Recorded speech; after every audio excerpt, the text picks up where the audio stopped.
cut out the distractions, focused singularly on mixed martial arts practice. You know, it was a 85% boxing camp in preparation for a Manny Pacquiao bout. So just take out those elements, keep the family away. I don't need to have the family. I don't need to be zigzagging between wanting to kill a man and then, you know, cuddling my children and giving them bottles in the night. So, and then just an assessment of the tactics that went. You know, essentially I didn't even look at Dustin in the last fight, as in, like, I knocked him out in 60 seconds before. I didn't even study any tape or anything. And then there's a lot of differences. Can I ask, I mean, obviously you've set social media alight this week by tweeting that screenshotted DM request from Dustin's wife. Can we ask what she wanted? You'd have to ask her. I haven't a clue. I haven't a clue. Dustin, you'll have to ask. We don't play that game, you know. Another man's wife. Dustin said the social media attacks reek of insecurity. What do you say to that? I don't give a fuck what he says. I pity that man, and I'm going to pity him more after Saturday night. Do you think you underestimated him in the first fight? The second fight, sorry? Barely, just you know, was in a different mindset, a different approach. He's getting butchered here Saturday night. What do you make? He claims that you're not talking so much in the lead up to this one because he put you on quote. Do you want me to tell you I'm going to kill him? He's going out on a stretcher into a box. Do you want me to tell you that? You know what I mean? That's my mindset here.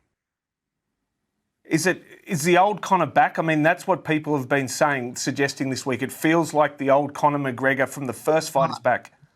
Me, with the circumstances, I'm real all the way through. So nothing's changed for you? Yeah, I'm just a bit more venomous, you know? Circumstances have changed. That's what's changed. There's talk apparently Donald Trump will be sitting front row for this fight, mate. Do you know is he a Conor McGregor fan? Yeah. I know he's a UFC fan, and I've heard he's going to be here. Yeah. Do you expect star-studded celebrity packed out and whatnot? And I don't really care. You know, well, obviously it's great, you know, but I'm going in with vicious intent, so I'll relish it after the fact.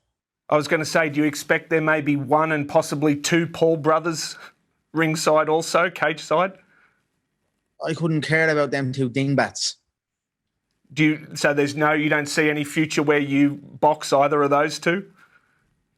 I don't see so, but, you know, never say never. You know, I mean, if they're going to keep competing and whatnot, who knows? But dingbats, the two of them. You win this fight, what's next for you? I mean, obviously Dana's talking about the title. Is that your end goal, to win that? Of course. Get that belt again. What does that... Sure. What goal is that? The end goal? There is no end goal. You know, it's just continue, keep going, keep striving. What's the key, Conor, to winning this trilogy fight for you? What's the key to winning? Just, you know, do what I've been practicing. Put my work, you know, put the hours in the gym to use, and that's what I will do. I saw where... It's not like I didn't knock him out in the first round and the second round on his feet. He was out on his feet in both rounds. You know what I mean? I knocked him out in 60 seconds the first time. I had him out on his feet in both rounds. I had him out on his feet multiple times in the first round, and I was just chilling with him, you know, trying to acquire rounds and whatnot. I'm not paid by the hour, though, so I'm going to send that electric ball through his body and crack him, and that's it.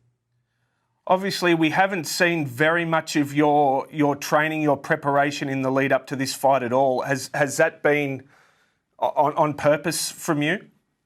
Keep it tight. Keep the enemy in a suspended, you know, suspense of terror, and then slaughter them.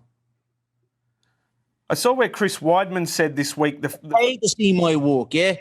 They're paid to see my work. Chris Weidman said this week the fact you got knocked out in the last fight, that only 6 months on, that would have to still be playing on your mind. I wonder if it is. No, it was a switch. I was up in seconds. You know, it was brand new. I've been sparring, no problem. Have you watched that fight back? If anything, yeah, of course I've watched the fight back. If anything, he's the one jumped up and says, I don't like this anymore after he won. Imagine after you win your biggest fight saying, I don't like this anymore, because he didn't like the smacks he got. He got the worst smacks. He just immobilized the leg, and I was against the fence with no leg to stand on. You know what I mean? He hit the switch, but it was a 2-second job. I was back. Like, you know what I mean? He says airplane mode. Yeah, handy. Airplane mode is just a flick of a button to get back. You know what I mean? So that's it. Like I said, I electrocuted him. First fight, I drilled his head off the floor like a basketball. Second fight, I electrocuted him. Third fight, he's dead.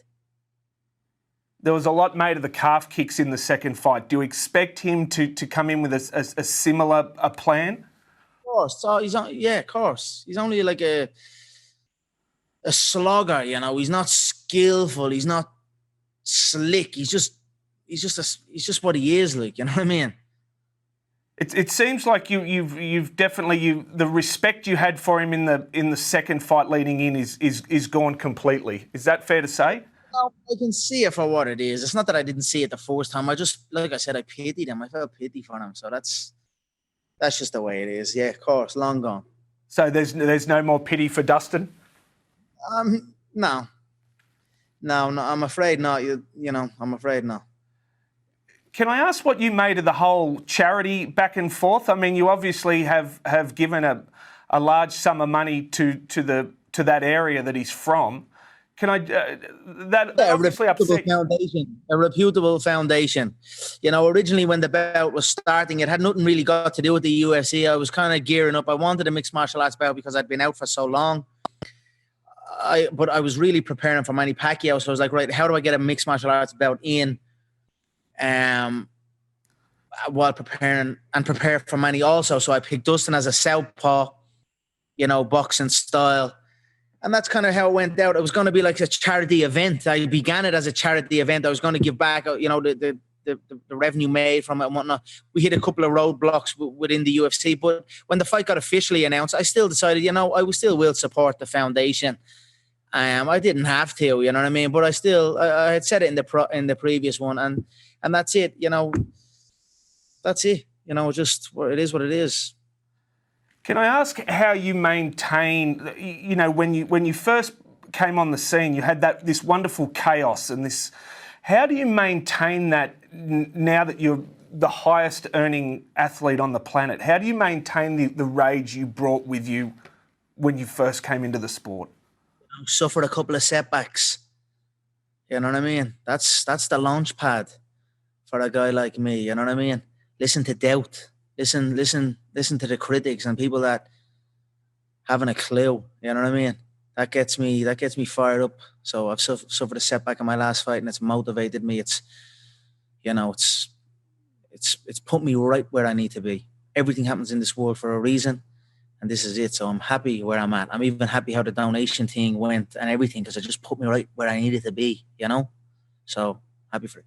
And obviously, this fight is a quick turnaround for you. It's fair to say that seems to be when you're at your best. Oh yeah, that's it. And again, we'll go again. You know, I'm in a great place in body and mind. Been taking my health very, very seriously.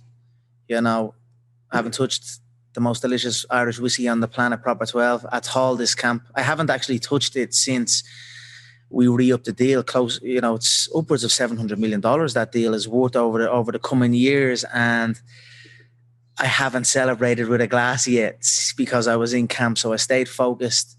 I'm excited to have a little bit of it afterwards. Enjoy a couple of days. It's my birthday week also. Link back up with the family and then just carry on. Look to reset myself for fresh competition. Given you couldn't have a proper 12, how did you celebrate that day? When you get $700 million in the bank, what did you go and buy that day as a celebration? I didn't go and buy anything. It's not like there wasn't a chunk already in the account. You know, it was nice, but it didn't faze me, you know. But that day I cycled 10 miles to the gym and I sparred 2 fresh bodies over the course of 5 rounds. I did what I do every day. Whoop ass and look good. Can I ask finally, given, you know, the old Conor McGregor is really back, can you give us a Mystic Mac prediction then for this weekend? Vicious KO. Perfect, mate. Thank you so much.